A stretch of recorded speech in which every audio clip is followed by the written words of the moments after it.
Hi, my name is Atif Hussain, and here's my Disciplinary Literacy Project. For my project, I interviewed a man named Haywood Wardak, who is the owner at Limited Motors. He specializes in automotive sales and repairs. I'm going to first go over a shadow experience I did with him over the length of a few days. In this first clip, you can see a motor going back in a car which originally had a blown motor. They have to do a lot of diagnosis to figure out what was wrong with the original motor. And in this next clip right here, you can see the refurbished motor that's going back into the car. You have to be literate in building motors to make sure the build goes correctly. This was the old motor, which had a blown piston in cylinder number 1. This is a special tool that they use when building a motor. It's called a torque wrench, and you definitely have to be very knowledgeable to use that tool because it's very expensive and it's very specific. Over here, someone's replacing an AC evaporator, and to work an AC system, you have to be AC certified in automotive repairs. Here's just an example of another car that was in the shop for a tune-up and an oil change. Over here, there's some more diagnosis work with the car that has a no-start condition, and the technician has to make repairs on it. Here's a little bit of background information. All right, thanks for taking time after your workday to just quickly go with me. I know you. I've been sharing you for the past few days. We're here at Limited Motors. Can you just quickly go over what you guys do here exactly? Yeah, so this is basically like a three-part business. It's a group of businesses actually. We have detailing on this side. On the other side is where we do the mechanical repair, where we spend most of our time. And we also buy and sell cars. This one actually is a detail car that we bought, and we're going to be selling pretty soon. As soon as it's finished, being detailed. So cars usually come in. The ones that we buy goes through all the repairs necessary, and then they come here to get detailed, and then we put them on the lot. Okay. So I want to ask a question about literacy. So Sure. we're pretty automotive literate. As you know, we're both AC certified. So can you go over some systems that we might know as automotive literacy, but someone normal might not know, to show that there's a difference in automotive literacy versus normal literacy? Yeah. Well, for somebody who's mechanically inclined, such as you or myself, we would know what a starting and charging system would be, composed of. But for someone who doesn't, it's really basic. If you want to come over here, just so you don't have this blocking it. For instance, anybody who is mechanically inclined looks at that. That is the alternator. If you were to show somebody a picture of it, they'd be like, "Well, we don't know."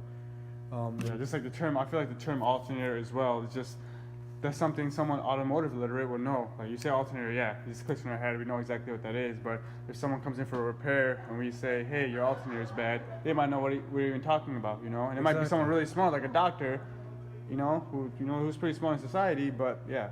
Exactly, and that's what I feel like. That's what I feel like it is the difference. Yeah, no, I mean a basic understanding of an alternator is that it keeps the battery charged and provides, power to the rest of the electronics in the car. A lot of people don't understand that.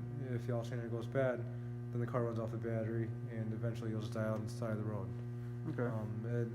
It's and the thing is, there are a lot of systems in here that we can talk about: the cooling system, the air conditioning system, the power steering and whatnot. It all, there's a bunch of systems that come together, kind of make the car drive and whatnot.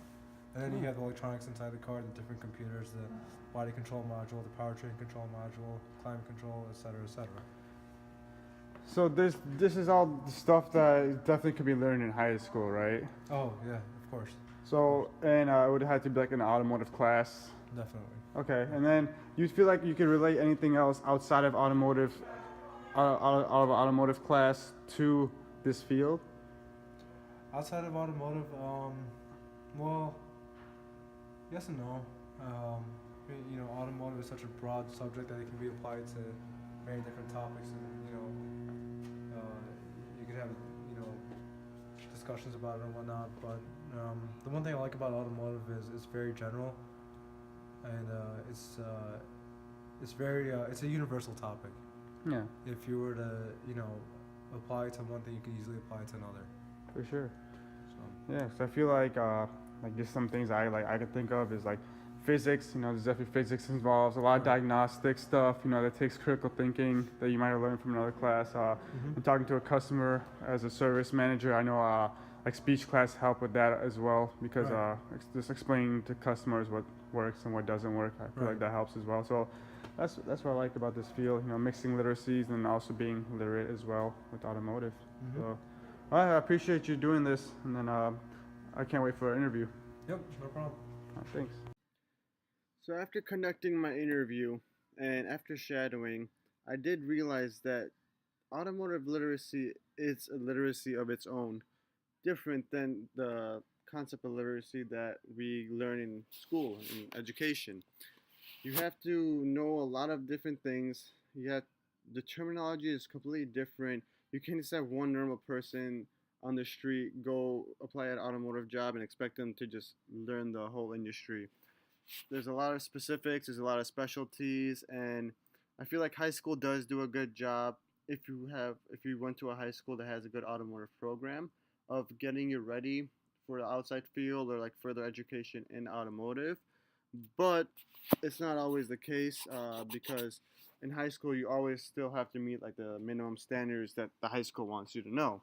So from this experience and the interview I conducted, I I did learn a lot. I did learn that I would want my students to be ready for the actual world, what they do in the shop, and then seeing what they did in the shop. I saw a lot of people doing a lot of diagnostic stuff.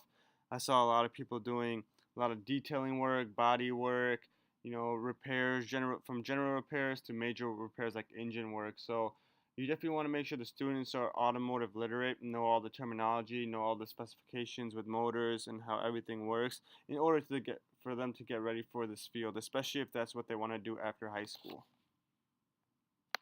So now it is time for the interview. I want to warn you before you move on. The interview is 12 minutes long, so if you want to stop right here, you can go ahead. But I wanted to, I was gonna trim it, but I want to keep all 12 minutes in there because it was definitely good conversations. The questions I asked, I felt were good questions, and the answers I got, I felt were even better than the questions I gave. So, just to sum it up, automotive literacy is important. It's definitely different than the general literacy we know. It is important for students to know automotive literacy when going on into the real world. And from my shadowing experience, I got to see that firsthand how automotive literacy plays in real life situations. So please enjoy the video and thank you for watching my documentary film slash project for TCH 219.